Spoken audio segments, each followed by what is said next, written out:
Right breaking చేస్తున్నాం. బీసీలకు reservation దక్కకుండా కోర్టులో పిటిషన్ వేసిన మాధవరెడ్డికి మున్సిపల్ ఎన్నికల్లో బీఆర్ఎస్ పార్టీ టికెట్ ఇవ్వడంపై బీఆర్ఎస్ నేతల ద్వంద్వ వైఖరిని బీఆర్ఎస్ ఎమ్మెల్సీ కవిత కల్వకుంట్ల తీవ్రంగా స్పందించారు. ఇక బీసీలకు రిజర్వేషన్ దక్కకుండా అడ్డుకునే ఉద్దేశంతో మాజీ మంత్రి హరీష్ రావు తన అనుచరులు లాయర్లతో కలిసి కోర్టులో పిటిషన్లు వేయించారని ఆమె ఆరోపించారు.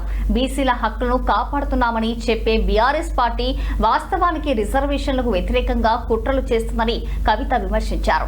బీసీ సమాజాన్ని మోసం చేస్తూ ఒకవైపు మాటలతో మద్దతు పలుకుతూ మరోవైపు కోర్టులో అడ్డంకులు సృష్టించడం దారుణమని ఆమె అన్నారు. ఇక రిజర్వేషన్లపై బీఆర్ఎస్ పార్టీ నిజాయితీపై ప్రజలు ప్రశ్నించాలని కవిత పిలుపునిచ్చారు.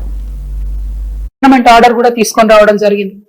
ఆ జీవోను ఆపడంలో కీలకమైనటువంటి పాత్ర పోషించింది ఇద్దరు పిటిషనర్లు. అందులో బుట్టంగారి మాధవరెడ్డి అనేటటువంటి వ్యక్తి ఒకరు.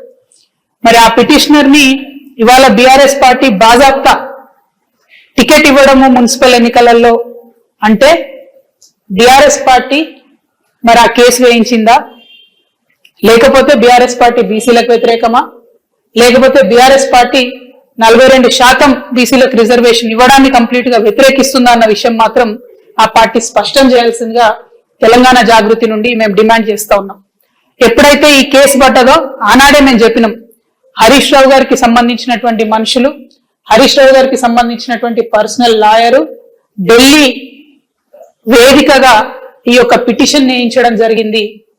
ఆ ఇద్దరు పిటిషనర్లు కూడా డైరెక్ట్ గా హరీష్ రావు గారితో అనేక సందర్భాల్లో మరి కలిసి కనిపించినటువంటి వ్యక్తులను కూడా మేము చెప్పడం జరిగింది.